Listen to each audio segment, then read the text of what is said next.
कभी कभी जीवन में ऐसा होता है ना, जिससे हमने सबसे ज्यादा उम्मीद की होती है वही हमें सबसे गहरा घाव दे जाता है। जिसे हमने अपना सब कुछ समझ लिया वही हमें ऐसा दर्द दे जाता है कि हम खुद से भी सवाल करने लगते हैं, क्यों हुआ ये मेरे साथ। लेकिन सुनो, धोखा केवल किसी व्यक्ति का किया हुआ काम नहीं होता, कभी कभी धोखा भी भगवान की योजना होती है। हाँ, वो दर्द, वो टूटना, वो अकेलापन कर, सब उसी की व्यवस्था होती है ताकि तुम वहीं न रुक जाओ जहां तुम्हें नहीं रहना चाहिए था।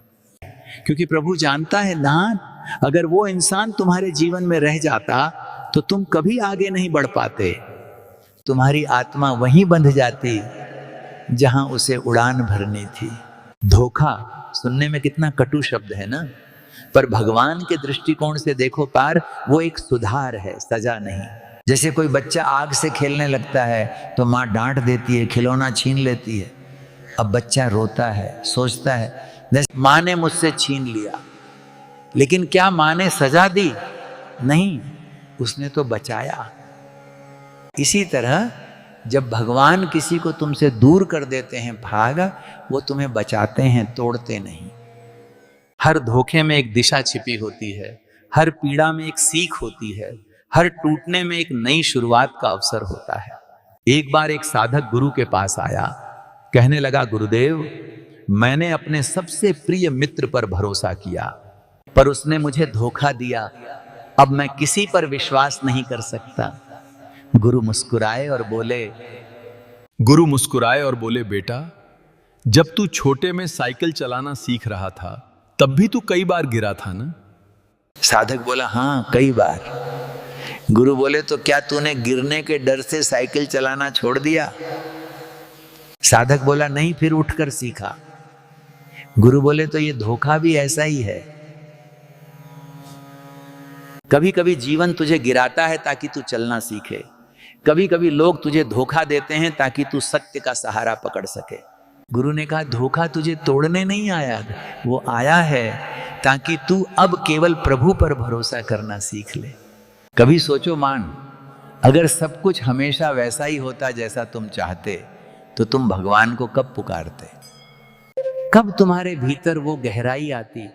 कब तुम भीतर झांकना सीखते? हर दर्द का एक उद्देश्य होता है, वो तुम्हें बाहर नहीं भीतर ले जाने के लिए होता है। और जब तुम भीतर जाते हो तो पता चलता है, तो जिसने धोखा दिया वो तो एक माध्यम था, पर जो सिखाने वाला था वो स्वयं भगवान थे। कभी कभी प्रभु हमें बचाने के लिए किसी को हमारे जीवन से हटा देते हैं, पर हम समझ नहीं पाते, हम उस व्यक्ति को पकड़ के रोते रहते हैं। और प्रभु ऊपर से कहते हैं, बेटा, जिसे तू पकड़ने की कोशिश कर रहा है वो तो मैं खुद तेरे जीवन से निकाल चुका हूं, ताकि तू खुद पा सके। इसलिए जब कोई तुम्हें धोखा दे तो क्रोध मत करो, द्वेष मत रखो, बस कह दो, हे प्रभु, धन्यवाद, आपने मुझे सच्चाई दिखा दी। धोखा मिलना ये मनुष्य के जीवन की सबसे गहरी परीक्षा होती है, क्योंकि शरीर का घाव तो कुछ दिनों में भर जाता है, लेकिन दिल का घाव वो तभी भरता है जब हम क्षमा का लेप लगाते हैं। पर क्षमा करना इतना आसान नहीं होता, क्योंकि मन हर बार कहता है, जिसने मुझे दर्द दिया उसे माफ क्यों करूं। सुनो, क्षमा करना किसी और के लिए नहीं होता, वो खुद को आजाद करने के लिए होता है। जब तक तुम किसी से द्वेष रखते हो तब तक वो व्यक्ति तुम्हारे मन के भीतर जिंदा रहता है, हर पल, हर याद में। लेकिन जिस दिन तुम कह दो, ठीक है प्रभु, मैं उसे माफ करता हूं, उस दिन वो बोझ तुम्हारे दिल से उतर जाता है। क्षमा करना कमजोरी नहीं है, बल्कि ये तो सबसे बड़ी ताकत है, क्योंकि जो अपने दर्द को शांति में बदल सके वो संसार में सबसे विजयी है। एक बार किसी साधु से एक व्यक्ति ने बहुत बुरा व्यवहार किया, उसे अपमानित किया, पत्थर तक फेंके। लोगों ने कहा, गुरुदेव, आप उसे शाप दीजिए, उसने आपका अपमान किया है। साधु मुस्कुराए और बोले, अगर मैं उसे शाप दूंगा तो मैं भी उसी स्तर पर उतर जाऊंगा। वो पत्थर फेंक रहा था, मैं आशीर्वाद फेंकता हूं। अगर वो मुझे दुख दे सकता है तो मैं उसे क्षमा क्यों नहीं दे सकता? यही है सच्चा सामर्थ्य।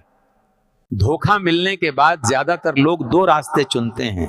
या तो कड़वाहट का या कृतज्ञता का। जो कड़वाहट चुनते हैं उनका हृदय धीरे धीरे कठोर हो जाता है, पर जो कृतज्ञता चुनते हैं उनका हृदय प्रभु के और पास चला जाता है। भगवान वही हैं जो तुम्हें भीतर से तोड़कर